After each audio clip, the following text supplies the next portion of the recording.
Marshall skips away. Marshall skips away. Marshall's still going. Marshall's got Richards coming up outside. Now inside. Arsenal have gone through an entire league campaign without losing. Bennett and the Dragons win the grand final. Whips that one away, and Kane Williamson and his team now World Test champions. Welcome back to another episode of the TGIF podcast. Thank God it's footy. How's the week treated you, my bro? First week back? First official week back into the real life, like everybody else out there, back to work. A nice short week, one of the latest schools to start on the Wednesday. No point going back for the day before Waitangi Day, stretch it out for a long weekend. Plenty of bit of cricket actually was my sport of choice over the weekend, really. Plenty of test cricket that's sort of been on over the last week back in New Zealand, up against that South Africa C team, maybe you could say. Yeah. But no, good to be back at work. We're also officially 10% of the way through the year already, which is pretty crazy. I noticed that the other day on the old swimming post. We were 36 of 366. So once we cracked into that day 37, you're 10% of the way there. Crazy thing to think about. It is a bit crazy. Seems it wasn't too long ago that we were still in 2023 there, but the year's breezing on through. I'm sure I'll be on holidays again in no time. But what's the date? 8. I think we're only about. We're officially Sunday. We're officially 1 week away from the first game, I believe, according to the NRL website. Is that the Manly Bunnies game? No, that is the following weekend. Okay, well I see that they've already announced the squad. Well, it might actually be Sunday. I just saw that there was a team list Tuesday last week. Storm played Bulldogs on Thursday night. We got the All-Stars game on the 16th.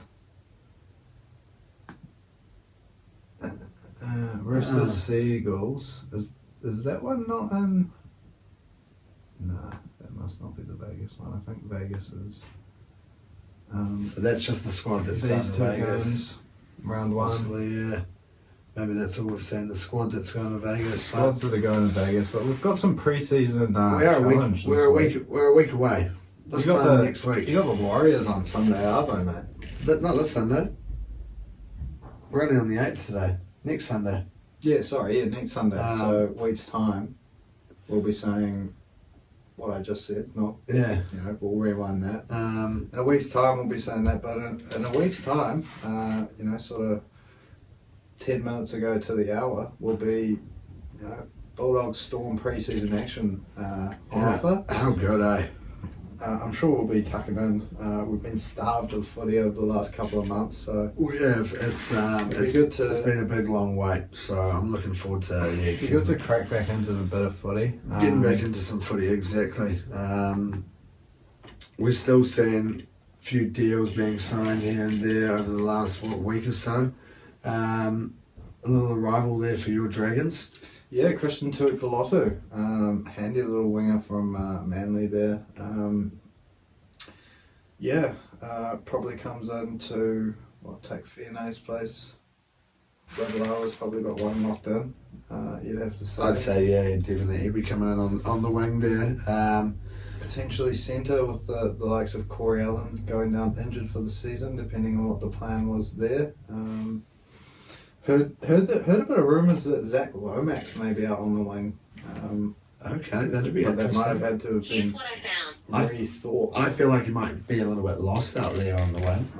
I feel like you might not get to see the best out of him. His best plays definitely come at centre, so don't know what Flano plans to do there, whether or not that comes to fruition. I'm sure we'll find out next weekend when we whether or not Zach Lomax does get a hit out. I would say that you keep him at centre, definitely. Like you said, best footy definitely has come playing there. So Tuipulotu comes in on the wing, Lomax and Surley as the centres, Ravalawa is the other winger.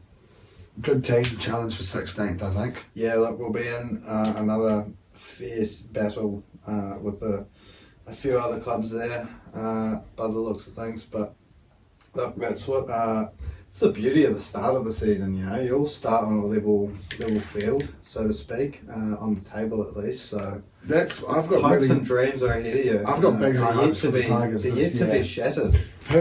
Now, just based off having the bye in the first round, it's a very, very handy position to have yourself in. Like we say, you want to be You're locked in, and that you want to be being chased, and then you know what even position, better. You know what position you get into as long as there's no draws. 8th, Ninth. 9th. Yeah. So look, You're that being chased. slipstream. Then we played Canberra first game. Now, I was talking to someone the other day, and my bottom 3 is Dragons, Raiders, Tigers. I think this year. Okay. So that I'm thinking and it's based off. I didn't realise we were playing Canberra, but it's based off having that bye to start the season. Momentum. You go into round 2 already on 2 Is that points. why we avoided the spoon last year? Possibly. But now we get to play Canberra. All of a sudden we get the win there. You go into round 3 sitting in like 4th place maybe or something like that, and you're away laughing. So that's my thinking as to how we can avoid the spoon this year. But yeah, possibly maybe another little battle I think down there at the bottom of the table. Yep, hopes and dreams are yet to be shattered, so we can keep them intact for now at least. Yeah, exactly. Player who will ideally, or for his sake at least, won't be getting himself into a relegation battle, Ezra Mann. Locked on there with the Broncos for a wee while longer now. Yeah, 5-year deal there for Ezra Mann. He's just inked that over the last week, so no surprises really that Brisbane wanted to lock down their grand final hat-trick hero. Yeah. 21 years old, I believe he is, so still plenty of footy ahead of him, and yeah, I'm sure he's getting a good education under Reno. Oh, 100%. So yeah, it's a good move. He doesn't have too much longer left in him either, I'm sure. So yeah, he'll be pretty stoked to have him locked in there for a wee while longer. But yeah, like you said, a bit of a hat-trick hero there in the final. Probably, maybe this year's the year that they can go that extra step possibly, and take out Penrith. We've obviously seen them lose players from that original winning side there 3 years ago, and yeah, maybe this year's the year for Brisbane. Can they go one step further from last year? Yeah, look, plenty of people, I guess, predicting so. I guess the old saying, you got to lose one to win one. Perhaps this team will take it in their stride. And yeah, go one better this year. But yeah, certainly will help keep them up there for the next 5 years. 100%. Yeah. Ezra Mann there a shout steering for the sure. ship. Or I guess back up at the moment, but yeah, still doing the damn thing. Hat-trick in the grand final. Don't know if you'd get too many better days in rugby league. Not necessarily an early peak, but not obviously winning the thing would probably be better, but on a personal performance note, don't know if there's been too many hat-tricks in the grand final before. No, None spring to mind. Yeah, not for me either. We have to have a little look. Haven't watched every grand final over the years, but yeah, no, hell of an accomplishment. So yeah, no surprises as I said. And Tommy Burgess, he's announced that he's back off to the UK at the next year. End of this season. Yep. Off to Huddersfield, I believe. Yeah, deal. So obviously still plenty of gas left in the tank. Yeah, I'd say in a Burgess tank, I'd say there's probably always plenty of gas. Whether or not the tank 100%. is maybe in the best nick, I think possibly. I was going to say like a Corolla, just goes forever, but I'm definitely a bit not thinking- gruntier than a Corolla, Yeah. maybe a Hilux. Gruntier. It's kind of also like Your on the old school exterior. Land Cruiser. They might, you see them, they're big, they're fucking sometimes, sometimes Got a they're, few dents here and yeah, there. they've got a few dents. The exterior is maybe not in the best shape, and then you check the interior out and you see that, the interior's fucked, you know, because their knees are gone, or they've had, you know, they've been bruised and battered. Yeah, I'd say the tank's always full, whether or not the tank's on the best nick or not. Maybe that's why heading back over there, but you don't do as much defence you see over there in the Super League. There tends to be a lot more, I guess, 38-30. Yeah, 38-30s. 46-30. Teams been down 20 points at halftime and coming back to win 46-22 or something like that. It never seems to be too much defence going on. It's a big heavy reliance on the go forward there in the Super League. So may not be involved in the string tackles. Maybe looking to get over there to sort of up his tries to games ratio. Could be. Round out the career a little bit, 1-for-1. Go over and take some kicks, maybe something like that. Who Back knows? up the points tally. But he'll be back off to the UK. There hasn't been too much else I've seen. I saw the Hello Sport Boys posted a funny little video the other day of Manly getting heckled at pre-season by some. I don't know if you saw that. Heckling. Some drunk, sort of homeless looking bloke with his trolley, sort of standing there yelling at all the boys out there training. But I guess apart from that, that's probably all I can really bring to the table at the moment. It seems as maybe sort of similar to what maybe Arteta was doing, playing the music. Possibly Training. Maybe Seabold's bringing like a few hecklers to try and put them off their game. Could be like so a high can handle a high jam. Inside job there. But that's probably all I can. Stroke of genius. Probably all I can bring to the table in terms of footy news at the moment. Obviously, as we said, we're a week away, frothing at the mouth, looking forward to getting into some pre-season action before we get into it in a month and a bit, the actual season. But plenty of round balls still taking place over the last week or so. Probably maybe go down as the game of the season so far. Arsenal 3, Liverpool 1. What a turnaround. What a 43 days. We play 3 games against this team. We have a loss, a draw, and we get to top it off with a win there at the end. Huge game. Yeah, hell of a performance from the lads. Before Dubai, we'd scored 1 and 3. And then after Dubai, we've scored, 12 now? We've something's changed. Something's clicked. It's been awesome. It's been a looking like I don't want to say a different side, but we've definitely fallen into that bit of a slump there for a wee while. But just a huge result up against top of the table Liverpool. It changes the complexion. It sort of throws us back into that. Not that I don't want to say we were out of the title race, but throws us back into that mix that little bit more, and rubbed Jamie Carragher up the wrong way, and just a great spectacle this game here. It's always a good one, Arsenal up against Liverpool, but even better, coming away after 3 points.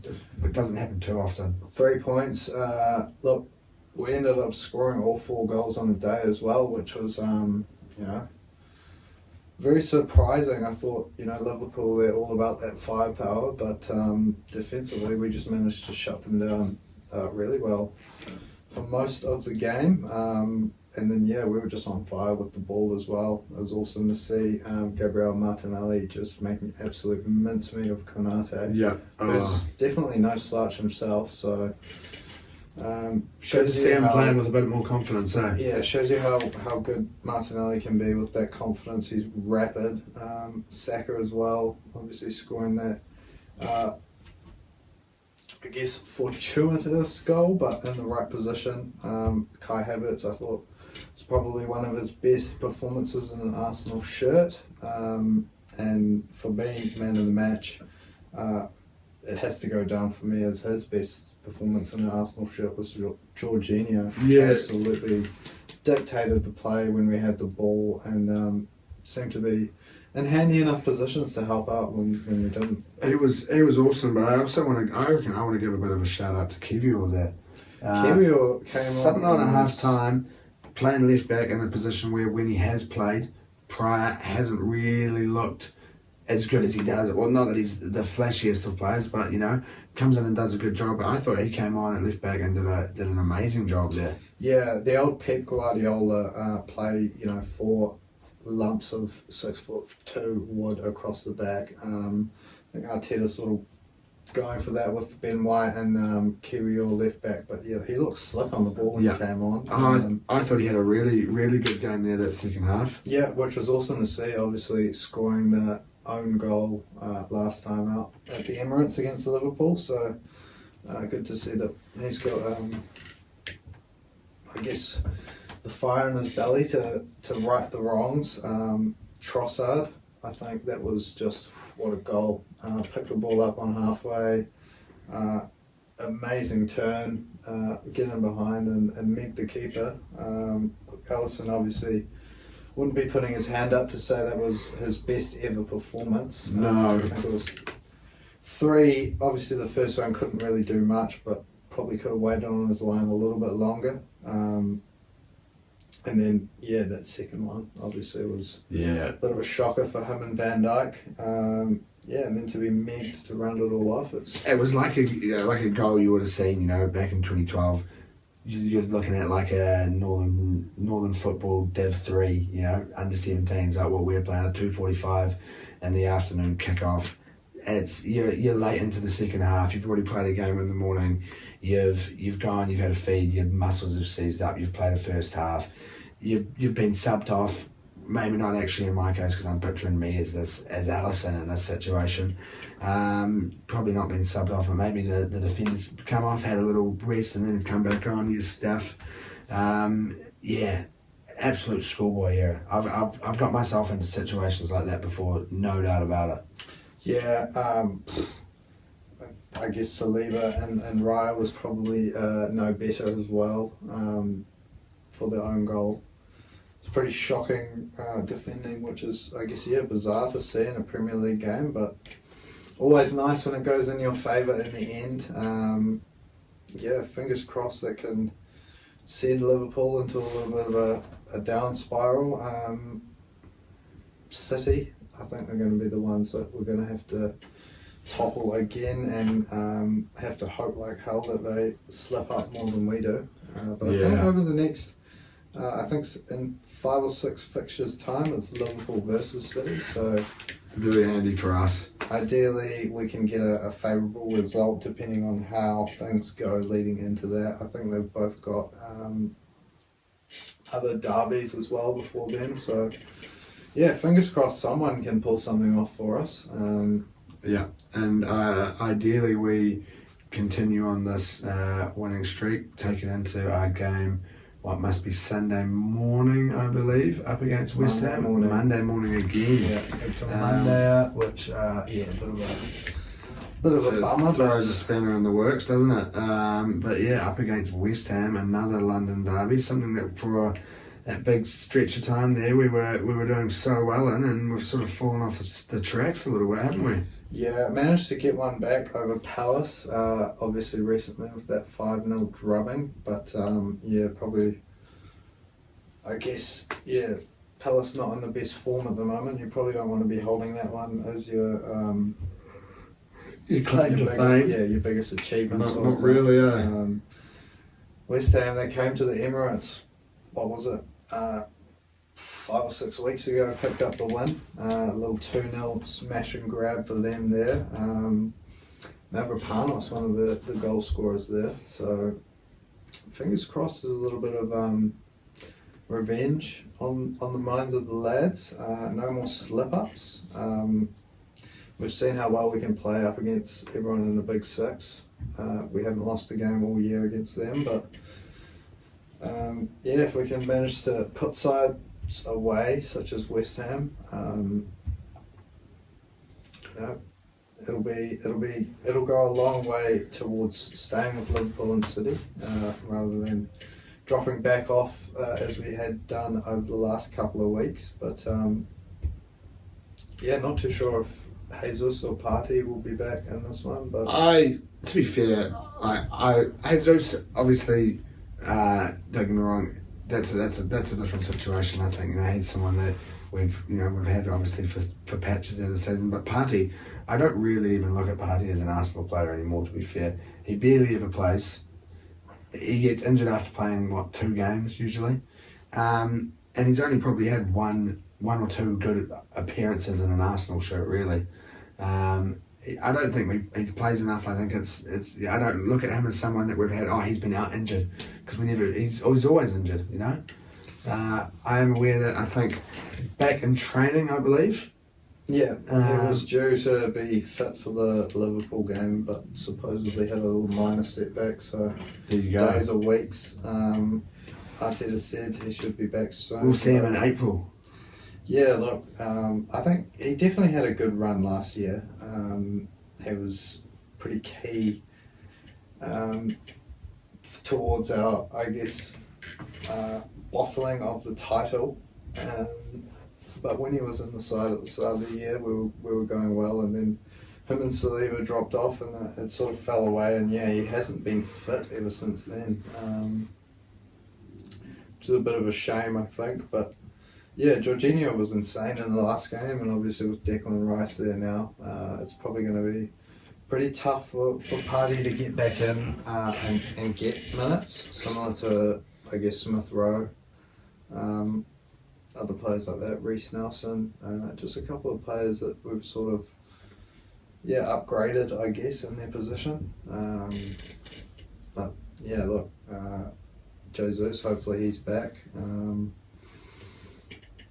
But I thought Havertz was really good. Whether or not it's those big games he seems to lift for, because he was really good against City as well, I seem to remember. Yeah, I don't know what it is with Havertz. He seems to have one game where he looks awesome, and you can sort of see the reason why we paid so much for him, and then games where he's completely missing. But yeah, I do think that since he's had a bit more confidence, he plays with a bit more energy, and you do get to see a bit more of what he can do on the ball. But yeah, I don't think necessarily Partey will be the key if he is back to winning the game. We need to make sure that we can score some goals. Obviously, keep this goal scoring run up. And yeah, if you said 11 or 12 goals since then, if we can continue doing that and scoring more goals than the other team, then getting that 3 points shouldn't be too tricky. Yep. Fingers crossed we can come through next weekend unscathed there for our trip to the London Stadium. And I guess, sort of Speaking of unscathed, the Black Caps. They came away with a huge victory. Outrageous. Up against the South African third 11, or C team, as you put it earlier. Thanks to a couple of awesome performances there in the first innings. Yeah, I was saying it before, possibly one of the greatest partnerships I've ever seen, myself in Test cricket. I'm sure there'll be people out there saying that it definitely wasn't due to the luck that we had and the opposition it was against. But, Kane was dropped maybe 3 or 4 times over the 2 innings. But what a partnership. Rasheen Ravindra and Kane Williamson, outrageous. Yeah, 240 for Ravindra. He was in for over 8 hours, which is nuts. That's like an 8-hour working day, for some people. Like, you're out there for a whole game of cricket batting. Outrageous. Yeah, it's ridiculous when someone can bat that long, and still pretty young as well. Definitely showing that he's the future of New Zealand cricket. Wasn't happy when he got out either. It wasn't a very good shot that he played, and sort of played onto his own wickets there, and got out to an absolute pie, to be fair. Yeah, and then out for 12 in the second innings. Maybe the Ravindra tank, maybe not as big as the old Burgess tank, like we were saying before. Maybe not as much juice left in him. Yeah, probably.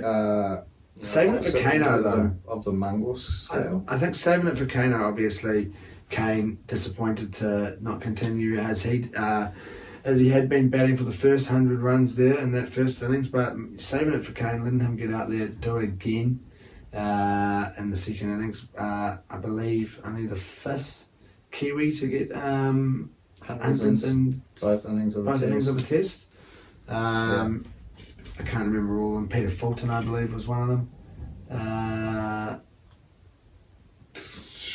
Astle.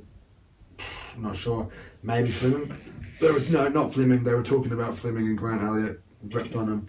I think it's, there was 5. Peter Fulton did it. That's the only one I can remember. That's just all. Now go back,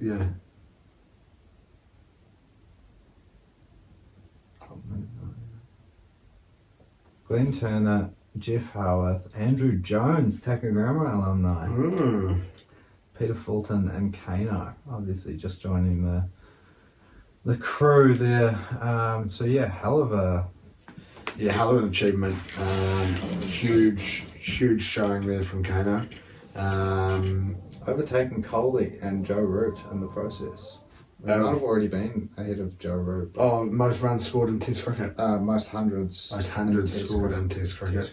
But yeah, huge performance. We have another test up against South Africa as well, I believe. Don't know when it starts. Maybe this weekend. I don't think it will be anything too different to what we saw over the weekend there. I'd say it'll be something fairly similar. We didn't get to see Willow walk, did we? So maybe we get to see him come out in the second test. Daryl Mitchell is injured, so we will have to make a bit of a change. It starts on the 13th. So it's still a wee while away. So that's Tuesday next week. Yes. And then Australia around the corner. Couple of 2020s there. Into tests. Then into tests. And then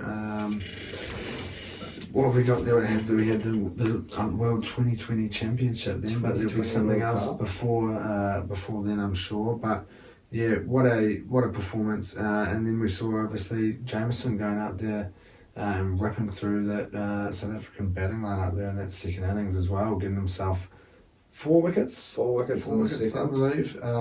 3 in the first, I think, as well. But yeah, obviously, as we said, not the hardest of opposition, but a very good showing nonetheless. Into the top spot on the World Test Championship table as well. So, fingers crossed, teams can just keep sending shit squads over here and we can pump them and get to another World Test final. It would be great. I guess we have a little look at the old darting world now. Last week we had the Masters, obviously. Chris Dobie was the reigning champion there. Wasn't to be for him, not even making it to the quarterfinals, not making it to the Sunday.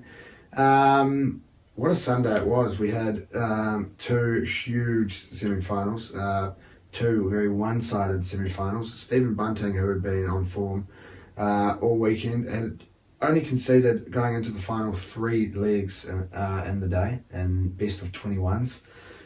Beating Peter Wright 10-2 and then taking out the Asp 11-1 in the semi.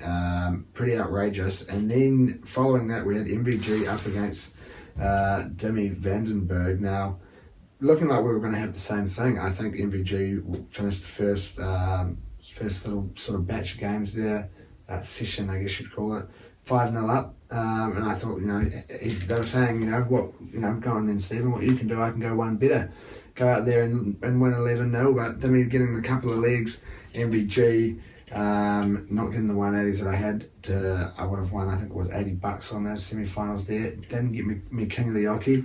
But we did get to see Stephen Bunting winning his first PDC title after winning the BDO championships. As a young man, only 38, looks like he's about 50 something. I definitely didn't know that he was 38. Dart circuit's probably a very withering place. When you look at Luke Littler, you can see it though. Everyone's saying Luke Littler looks like he's about 30 something. Bunting looks like he's about 50. Yeah, if you're a darts player, you probably grew up in a pub. Yeah. And you probably spend lots of your time in and around pubs. Drinking a beer, having a pie, takeaways. Having some hot chips, that's your sort of pub food. Maybe very withering occupation, I suppose. Yeah, shout out to Stephen Bunting. What a performance it was, and yeah, real cool to see MVG very gracious in defeat there.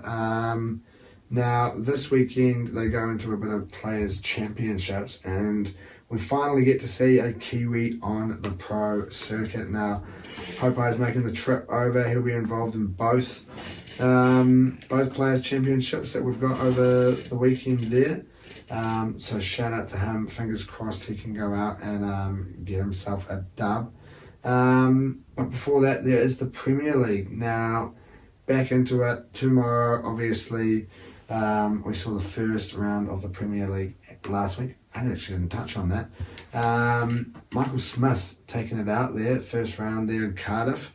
But they're back into it tomorrow. I've got myself another King of the Yoki. Nothing too flashy. I don't think I'm ever going to get one to come off, to be fair. It's a hard feat. We live in hope. We do, we live in hope. But $10 as always for 4 games, 4 King of the Yokis. We start with the Asp up against MVG. I've gone for MVG in some good form. Obviously, we've just seen there the Asp getting dicked last week.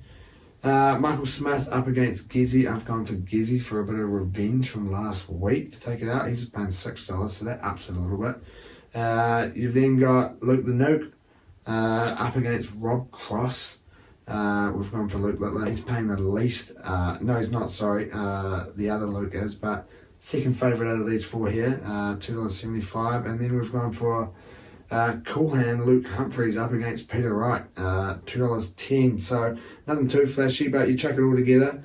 You put a little boost involved as well. $1,303.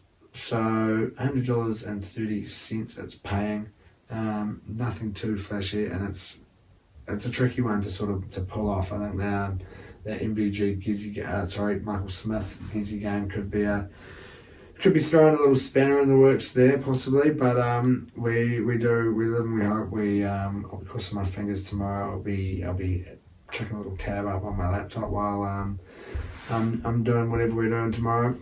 Maybe not actually sports first thing tomorrow. So maybe we can have it going on the phone and have the noise on loud. But probably us for another week. These nice little short and sharp episodes while we're not in the footy season. But we'll be like we said, next week we've got some footy about a month away. We're into the big thing. But as always, if you've made it this far, thank you for tuning in, listening, however you getting involved, however you may do. Remember to give us a like, 5-star, subscribe to the potty and all your socials. Enjoy your week ahead. Enjoy whatever sport you may be getting involved with. If you're having a punt, do so responsibly, and hopefully we'll see you here next week. Yeah, sounds good. Sounds like a plan. See you then. Ciao. Marshall skips away. Marshall's still going. Marshall's got Richards coming up outside. Now inside. Arsenal have gone through an entire league campaign without losing. Bennett and the Dragons win the grand final. Whips that one away, and Kane Williamson and his team now World Test champions.